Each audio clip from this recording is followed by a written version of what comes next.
somewhere you can, your range should probably be between $5,000 and $15,000. Your profit can be made in your first 30 days after you put a property under contract. And really and truly in this strategy, your credit does not matter. Now, a lot of people will say, well, you don't need any money. It's not quite true. You will need money for earnest money deposits. You may need some money if you're going to order an appraisal and package everything up. So your credit only matters if you decide to, some people do this, but this is not a part of this system, is to get a conventional loan where the credit would matter and then turn around and wholesale it from there. There's a lot better ways to do wholesaling with private lenders where your credit doesn't matter, or double closings or assignments, which I'll talk about a little bit more later. So this is a strategy with someone with a 550 Beacon score or a 700 score, or it doesn't matter. Here are the 4 key components of wholesaling. First thing, finding a bargain property and passing it on to another investor. That investor, who is very important to you as a wholesaler, will either turn around and retail that property out, or they'll turn around and rent that property out. Your credit does not matter. It doesn't mean your buyer's credit does not matter, but your credit does not matter if you do it the right way. And then the 4th thing is you want to develop a relationship with your clients. You want to sell them multiple properties. You don't want to just be hit and run wholesaler. You want to be someone that takes care of your clients, who can develop a relationship with them and sell them multiple properties. It makes your business residual. Why should you wholesale? Once again, besides the altruistic reasons to do it, it is profitable. Now, if you take just an average transaction size where you make $8,000 per property and you just sell 2 of these deals per month, that's $16,000 per month over the course of 12 months. That's $192,000, doing 24 deals per year. Quite doable for even the most beginning wholesaler. So you can kind of see how that would make a difference. $192,000 would probably make a difference in everybody's life. Make a little change, let them quit whatever job they're in right now. But the question, how do I find these deals? Do I just call any for sale by owner house? Do I just go down the street? These are the 6 best ways to find deals to wholesale to other investors. Bank-owned properties, what's known as an REO, a property where a bank has foreclosed on it, taking it back. It's now in the bank's inventory, and the bank has no desire to hold on to this property. Estate sales, where someone has inherited a property through probate. Burned out landlords, a lot of those either who've owned the property for a long time and are just have done everything they can, have squeezed out all the rent they can, they're just tired, or landlords who got into business either through an inheritance or some kind of means and shouldn't have been in the business anyway. Other wholesalers. This is a little tricky, but I've done a lot of successful joint ventures with other wholesalers. I know not a lot of other wholesalers who have. So as long as it's handled right, that can be another good source of properties for you as a wholesaler. Bird dogs. Bird dogs are people who can go out and find properties. Your bird dog can be an official bird dog, someone who actually holds the title of bird dog and specifically goes out given the criteria that you give them, or someone who bird dogs for different investors. Or it could be a mailman, someone who just comes on the scene and sees that this is a vacant house and lets you know, kind of an unofficial bird dog. Pre-foreclosures. I'm sure you guys have heard about, pre-foreclosures, how hot they are. There's a lot of foreclosures in the Atlanta market. This is another good way to find a deal to wholesale, especially as the clock ticks towards the auction date. People get a lot more motivated to sell. So, because your key is the motivation. They want $120,000 for the house and it's worth $140,000. That's not a good candidate to wholesale at all.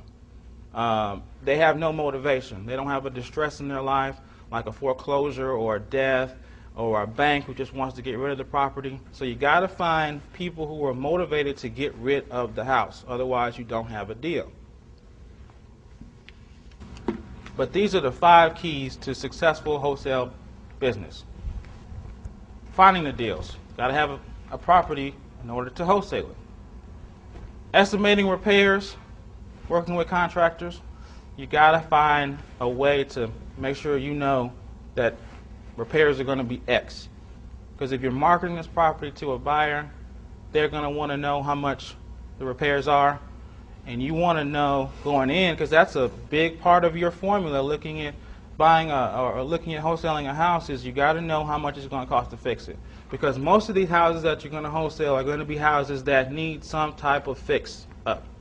Whether it be light paint carpet or whether it be a full-blown, new electrical, new plumbing, new heating, new everything rehab. So you got to have familiarity with estimating repairs. You got to build a buyer's list. I talked about this a little bit in terms of you want to have a residual buyer. You want to have someone who you got a deal, you got it locked up, that this person likes this kind of house, got this criteria, and you want to basically be able to just find a buyer first and then a deal. So that you're not, searching to find a buyer for a house that you've got under contract.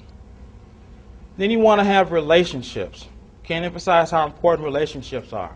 One of the primary reasons that I've been able to do what I've been able to do in terms of wholesaling and rehabbing properties is because I value relationships. Relationships with contractors, relationships with mortgage brokers, relationships with private lenders. It's just important. Closing attorneys.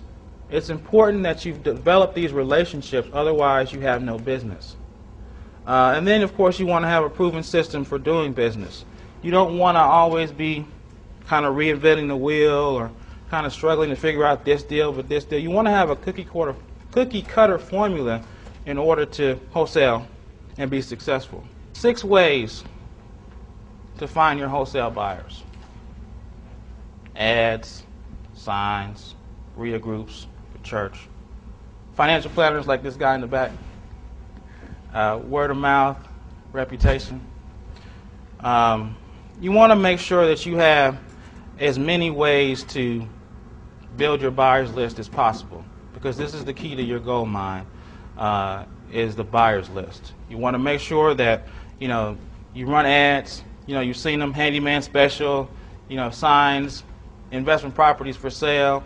Georgia RIA is a primary means of a lot of wholesalers to get their properties out there. That's when I say RIA groups. Your church. As long as you have a trusted relationship with someone, they trust you, you trust them, you can do a deal together. Financial planners who have clients who are looking to diversify their portfolios into real estate is another good source. And, of course, word of mouth. Once you start doing enough deals, there's going to be plenty of people out there that are saying, I've got buyers, I've got people that are looking to get into real estate, can you help them? How do you structure these transactions? The 3 ways: buy and sell, assignment fees, double or simultaneous closings. Now, if you buy and sell, you're going to have a property where you buy either with your own cash or private lender, or in the case where I don't recommend a conventional lender funding it, and you turn around and after 30, 60 days you sell the property. If you're doing an assignment fee, it's simply putting a property under contract and then finding a buyer and having an assignment agreement with that new buyer. So in essence, you're assigning that piece of paper with another piece of paper to the end buyer, and all 3 of you sit at closings. Another way to do it is a double or simultaneous closing, where you basically buy and sell it on the same day, and one closing, the closing where you sell, is in escrow, and the closing where you buy is funded by the closing where you sell. That's what I mean by a double closing, a legal double closing. There's been a lot of stuff in the press about people doing flips or whatever. Yeah, I mean, people say, well, flipping is illegal, and I'll address that real quick. Is fact that illegal flipping is illegal. If you've got a property where you're selling it where fraud is